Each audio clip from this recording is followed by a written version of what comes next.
আসসালামু আলাইকুম রহমতুল্লাহি ওবরাকাতুহ। আলহামদুলিল্লাহি রাব্বিল আলামিন ওয়াসসালাতু ওয়াসসালামু আলা সাইয়্যিদিল মুরসালিন ওয়া আলা আলিহি ওয়া সাহবিহি ওয়া মান তাবিআহুম বিইহসানিন ইলা ইয়াউমিদ্দিন, আম্মা বা'দ। সম্মানিত দিনদার মুসলিম ভাই এবং বোনেরা, আল্লাহ রাব্বুল আলামিনের দরবারে কোটি কোটি শুকরিয়া যে মহান রাব্বুল আলামিন আমাদেরকে পবিত্র শাহরুর রমাদানের অত্যন্ত মোবারকময় সময়ে আমাদেরকে নদ্দা সরকার বাড়ি জামে মসজিদে বসে আমাদের ধারাবাহিক সিরাতে রাহমাতুল আলামিন এই শিরোনামে নবী সাল্লাল্লাহু আলাইহি ওয়াসাল্লামের জীবনী ভিত্তিক যে আলোচনা আমাদের ধারাবাহিক চলছে, সেই আলোচনায় আমাদেরকে নির্দিষ্ট সময়ে আল্লাহ রাব্বুল আলামিন আল্লাহর ঘরে হাজির হয়ে এই আলোচনায় এই জিকিরের মজলিসে উপস্থিত হওয়ার রাব্বুল আলামিন আমাদেরকে তৌফিক দিয়েছেন। এজন্য মহান রাব্বুল আলামিনের শুকর আদায় করি, সকলে বলি আলহামদুলিল্লাহ। সম্মানিত ভাই ও বোনেরা, আমাদের ধারাবাহিক নবী সাল্লাল্লাহু আলাইহি ওয়াসাল্লামের জীবনীর উপরে যে আলোচনা চলছিল, ইতিপূর্বে আমরা মোট 28 পর্ব আলোচনা করেছি। আজকে সিরাতে রহমাতুল আলামিনের 29 এবং 30 নম্বর পর্ব আজকের আলোচনায় ইনশাআল্লাহ সংক্ষিপ্তভাবে তুলে ধরা হবে। সলাতুল আসরের আগে আমরা 29তম পর্ব আলোচনা করব। সলাতুল আসরের পরে আমরা 30তম পর্ব আলোচনা করব ইনশাআল্লাহ। 29তম পর্বে যে বিষয়গুলো থাকবে, প্রথমে একটি গুরুত্বপূর্ণ বিষয় থাকবে গাজওয়ায়ে হামরাউল আসাদ। এটাও একটা গাজওয়া। গাজওয়া এবং সারিয়া এই দুইটার মধ্যে একটা তফাৎ আছে। কে বলতে পারবেন গাজওয়া এবং সারিয়ার মধ্যে পার্থক্যটা কি? জি। আর গাজওয়া না, দেখি ভাই বলেন।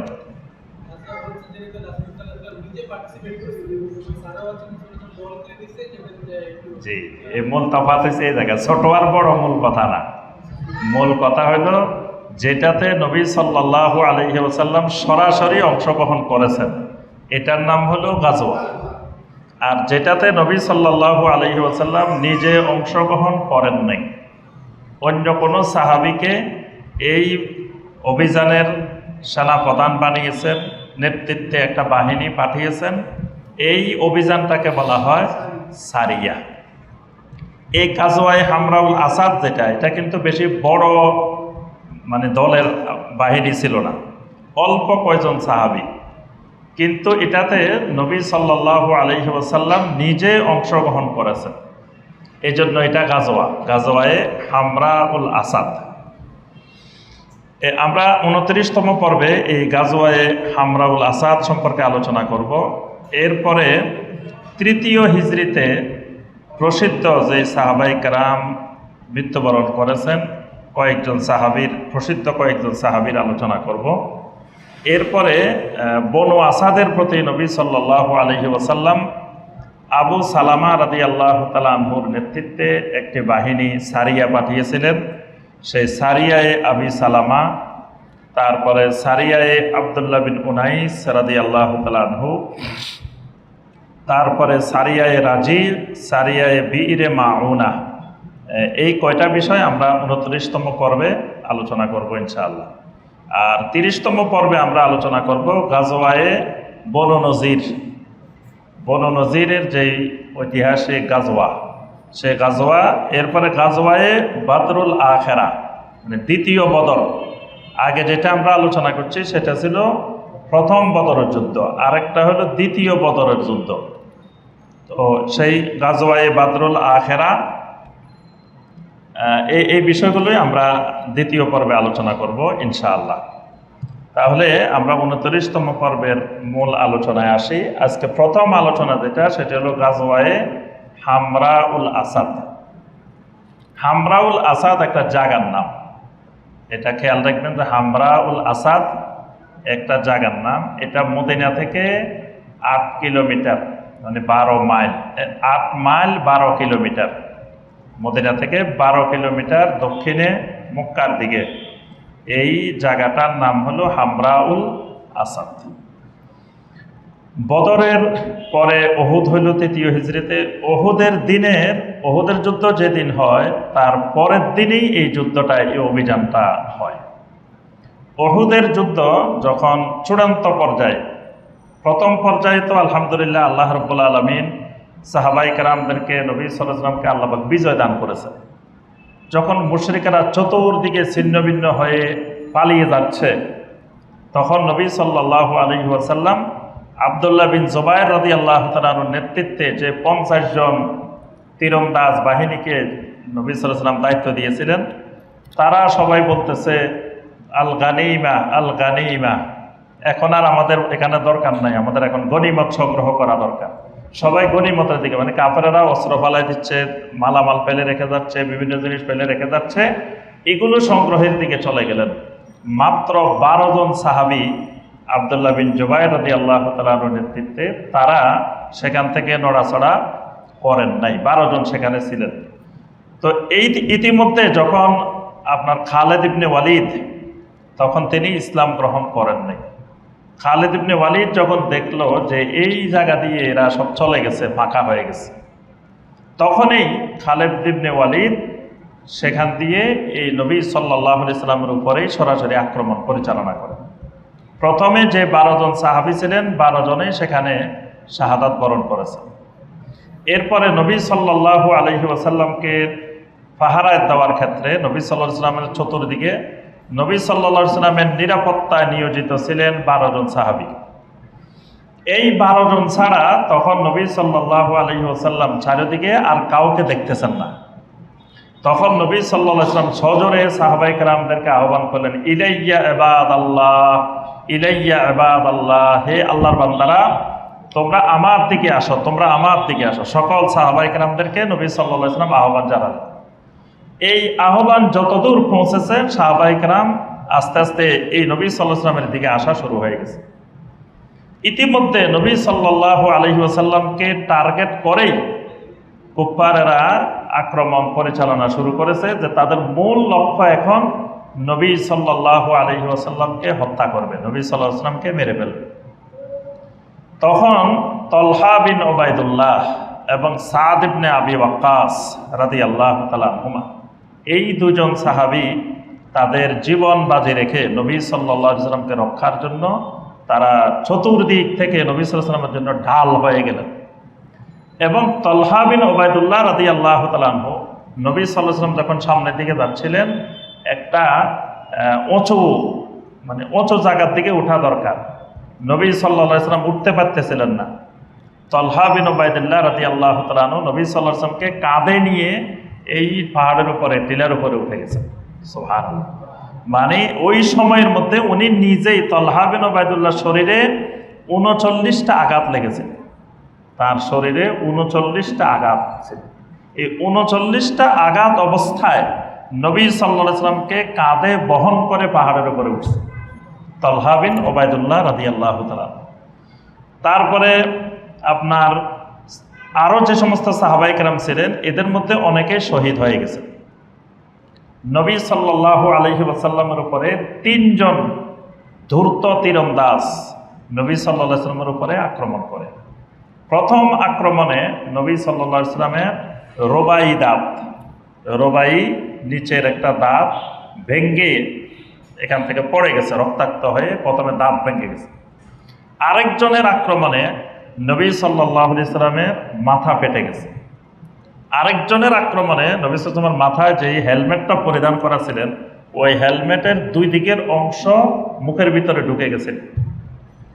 অর্থাৎ এই 3টা বড় বড় প্রচণ্ড আক্রমণ ওহুদের ময়দানে নবী সাল্লাল্লাহু আলাইহি ওয়াসাল্লামের উপরে হয়েছে। হওয়ার পরে নবী সাল্লাল্লাহু আলাইহি ওয়াসাল্লাম বেহুশ হয়ে পড়ে গেছেন। তখন আব্দুল্লাহ বিন কমিয়া লানাতুল্লাহি আলাইহি, আব্দুল্লাহ বিন কমিয়া তখন চতুর্দিকে ঘোষণা দেওয়া শুরু করে দিছে যে মুহাম্মদ রাসূলুল্লাহ সাল্লাল্লাহু আলাইহি ওয়াসাল্লাম মারা গেছে, তাকে আমরা মেরে ফেলছি, খতম করে দিচ্ছি। এই ঘোষণা চতুর্দিকে দিয়ে ফেলছে আব্দুল্লাহ বিন কমিয়া। তখন আবু সুফিয়ান নিশ্চিত হয়ে গেছে যে মুহাম্মদ সাল্লাল্লাহু আলাইহি ওয়াসাল্লাম মারা গেছেন।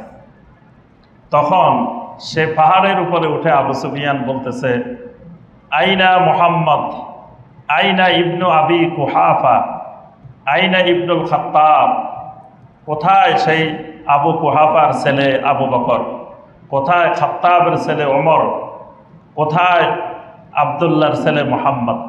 চিৎকার দিয়ে দিয়ে বলতেছে। আল্লাহ রসুল সাল্লাল্লাহু আলাইহি সাল্লাম বললেন, সে চিৎকার দিক, তোমরা কোনো চুপ থাকো, আওয়াজ দিও না। কিছুক্ষণ চুপ করেছিলেন সাহাবায়ে কেরাম। এরপরে সে আরো চিৎকার করে করে বলতেছে যে ইন্না মুহাম্মাদান কাদ মাতা, মুহাম্মদ শেষ হয়ে গেছে, মুহাম্মদ নাই।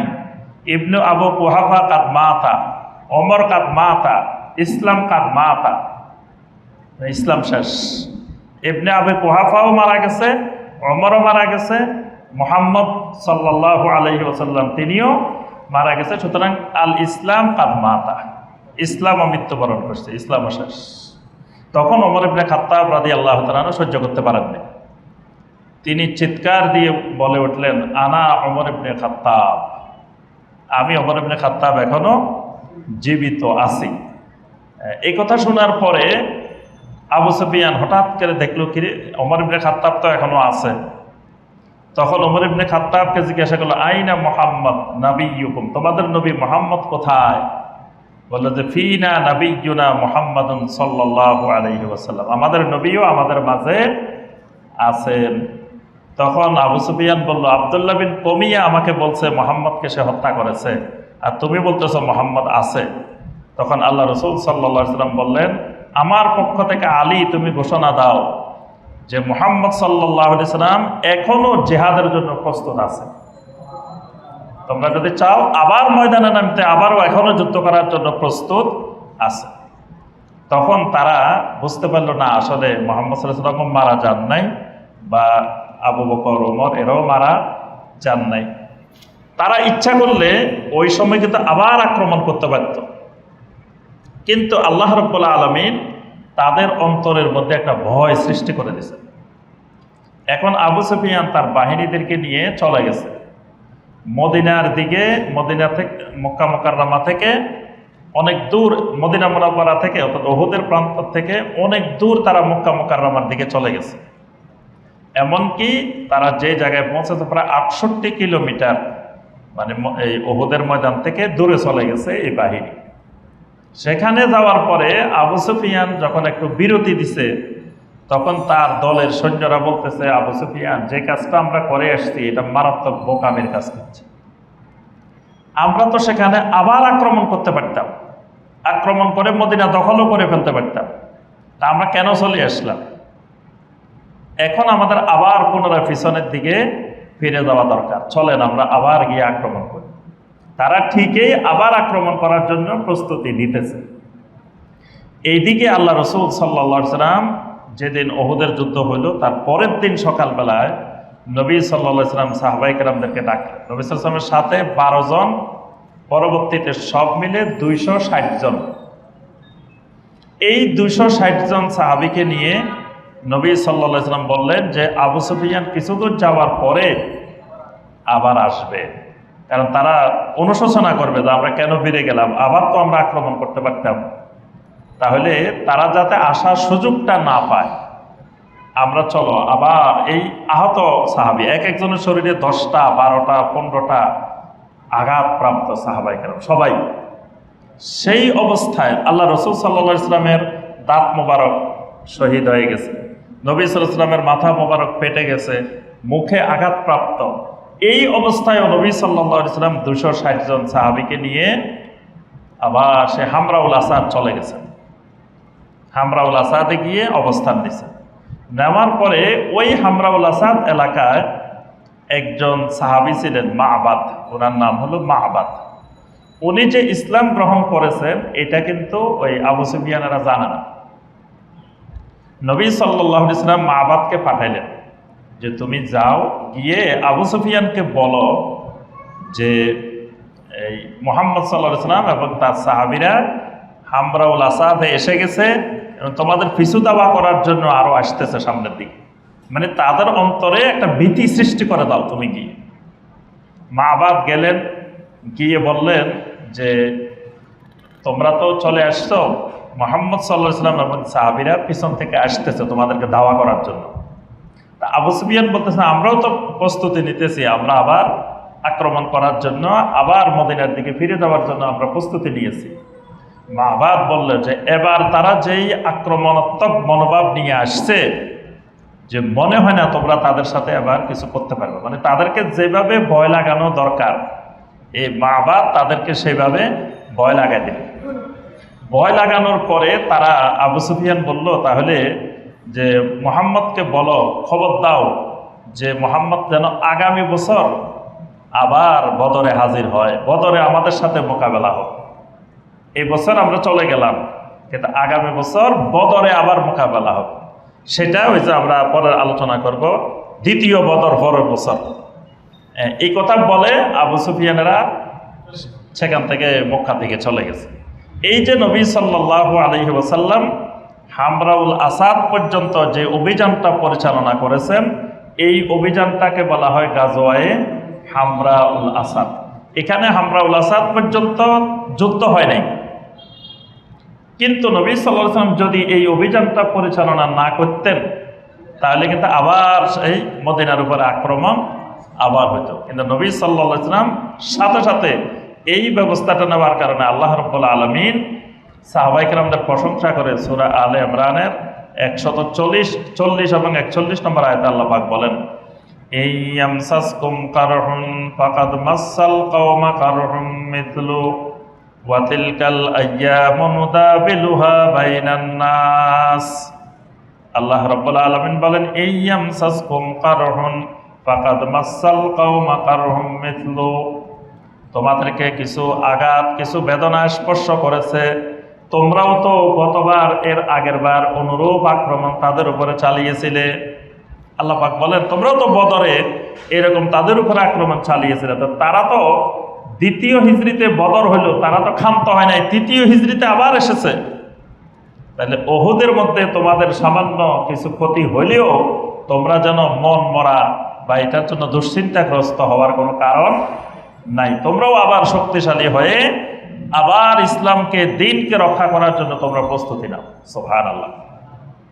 আবার নবী সাল্লাল্লাহু আলাইহি ওয়াসাল্লামের মৃত্যুর গুজব ছড়াই দেওয়ার পরে অনেকেই মানে দুর্বল হয়ে গেছেন, যে আল্লাহ রাসূল সাল্লাল্লাহু আলাইহি ওয়াসাল্লাম মারা গেছেন, এখন আমরা কি করব?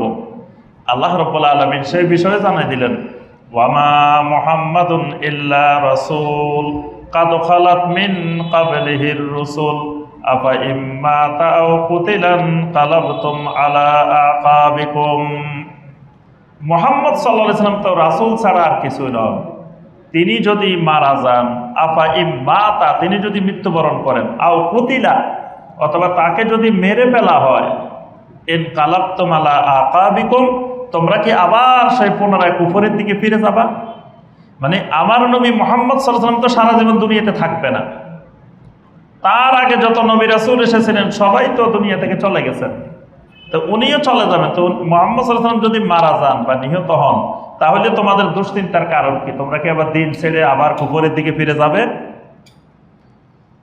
এর মাধ্যমে এই হামরাউল আসাদের নবী সাল্লাল্লাহু আলাইহি ওয়াসাল্লাম সেখানে 8 দিন অবস্থান করছেন, হামরাউল আসাদে অবস্থান করে আবার মদিনা মুনাওয়ারায় ফিরে এসেছেন।